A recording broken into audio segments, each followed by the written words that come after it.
ও BNP আমলেও করছে, আওয়ামী লীগ আমলেও যারাই ক্ষমতায় গেছে তাদের সবাই টাকা বিদেশে। ও ভাই, এদেশের মানুষ ভাত পায় না, না খেয়ে মরে যাচ্ছে। ওই টাকা চুরি করুক, করে এদেশে কিছু করুক, 50,000 মানুষ শ্রমিক হিসেবে সেখানে কাজ করে ভাত খেতে পারবে। বিদেশ যারা টাকা পাচার করে ওরা আবার নির্বাচন চাই যে আবার আমি ক্ষমতায় যে বিরাট কিছু হয়ে আবার আমি এরকম টাকা পয়সা লুটপাট করে খাবো। দরকার নয় আমার নির্বাচন।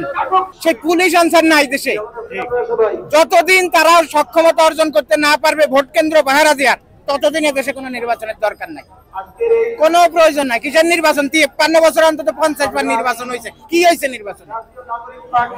কোনো দরকার নাই।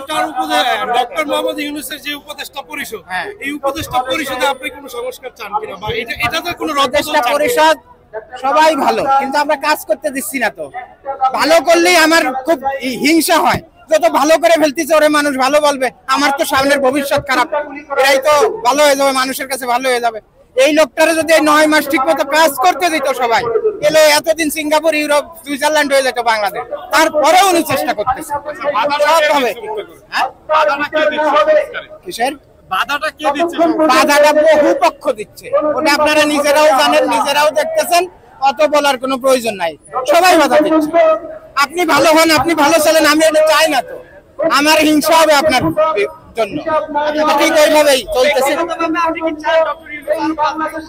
এখন এরা চিল্লাই বেড়ায় সংবিধান সংবিধান সংবিধান। সংবিধান যদি মানতে হয় তাহলে তো 24-এর 7 জানুয়ারি নির্বাচন হয়েছে, তাহলে তো পরবর্তী 7 জানুয়ারি 2029 সাল পর্যন্ত না থাকার কথা। এই মানুষটা যদি না থাকতো আর অন্য কাউরে আনতেন, এই 9 মাসে 18 বার দেশে সরকার বদল হতো, মারামারি খুনোখুনি করে যে জিততো সে যাইতো ক্ষমতা, আবার মারামারি করে 2 দিন পরে আবার আরেকজন আসতো।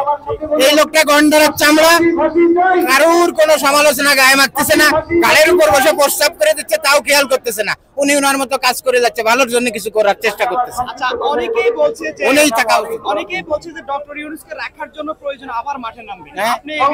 হ্যাঁ, সেটা হবে ওইটা, কারণ আমরা রাজনীতিবিদদের দেখছি তো। আমি যে বাসায় থাকি, বাসার নিচে প্রতিদিন একটা লোক একটা ওজন মাপা মেশিন নিয়ে দাঁড়ায় থাকে, সারাদিনে 20 জনে ওজন মাপে, 5-20 100 টাকা পায়।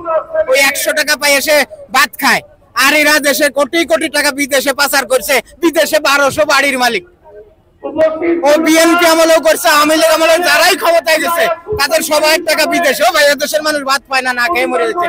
ওই টাকা চুরি করুক, করে এদেশে কিছু করুক, 50,000 মানুষ শ্রমিক হিসেবে সেখানে কাজ করে ভাত খেতে পারবে। বিদেশ যারা টাকা পাচার করে ওরা আবার নির্বাচন চাই যে আবার আমি ক্ষমতায় যে বিরাট কিছু হয়ে আবার আমি এরকম টাকা পয়সা লুটপাট করে খাবো। দরকার নয় আমার নির্বাচন। উনি ঠিক আছে, আজ উনি না থাকলে এই দেশ দখল হয়ে যেত। অন্য যে কেউ ক্ষমতা আসলে এখন তো 18 বার সরকার বদল হতো, কেউ টিকতে পারতো না।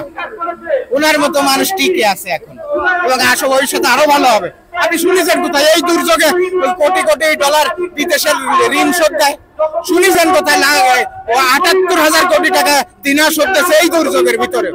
কোন সালা সুসময় থেকে করেছে এই ঋণ শোধ দিয়েছে বিদেশিদের। একটা সবচেয়ে বড় বিষয় যেটা আসলে প্রকাশ হয় না, বাংলাদেশের ইউরোপের ভিসা নিতে ইউরোপীয় ইউনিয়নের 27টা দেশ আছে, 7টা দেশের রাষ্ট্রদূত আছে, বাংলাদেশের দূতাবাস আছে, আর 20টা হলো ভারতে। ওই সব দেশের ভিসা নিতে ভারত যেতে হয় আমাদের। সেই 20টা দেশের রাষ্ট্রদূতরে এই বিপদের সময় মার্চ মাসে উনি বাংলাদেশে তাকে নিয়ে আইছে, আর বাংলাদেশে ছিল 7 জন।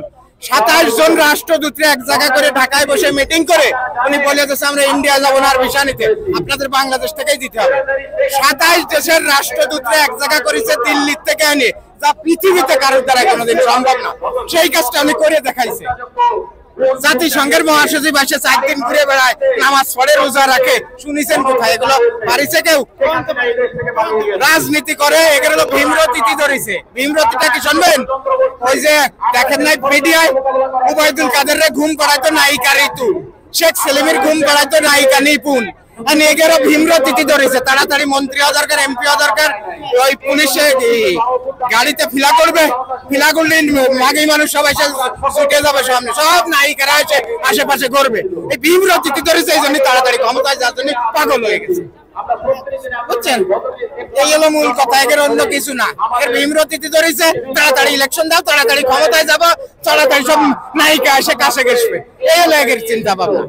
আর লুটপাট করে খাবো, এই ছাড়া আর কিচ্ছু না। কিসের ইলেকশন? 53 বছরের দেশে ইলেকশন হয়েছে অন্তত 30 বার। কি হয়েছে ভাই? যে দেশে ভোট বিক্রি হয়, রাত্রে ভোট টাকা দিয়ে আসে, সকালে তারে ভোট দেয়। যে দেশে পিস্তল দেখা আসে যায়, কালকে আমারে ভোট না দিলে তোমার খবর আছে। যে দেশে ভোট কেন্দ্রে যে জাল ভোট বাড়ে, যে দেশে ভোট না হলেও ভোট সেন্টারে যাওয়ার পরে কাছে আপনার ভোট হয়ে গেছে, ভোটের আমার দরকার কি? ভোটের মূল উপলক্ষ ভোট কেন্দ্র, সেখানে পাহাড়ে যায় আনসার আর পুলিশ। সেই আনসার পুলিশ নাই দেশে। যতদিন আনসার পুলিশ গঠন না হবে, তারা সক্ষমতা অর্জন না করবে ভোট কেন্দ্র পাহারা দেওয়ার, ততদিন কোনো নির্বাচন নাই। শেষ। হ্যাঁ, নতুন বাংলাদেশ চাই। পুরনো সব দেখা হয়ে গেছে বহুবার।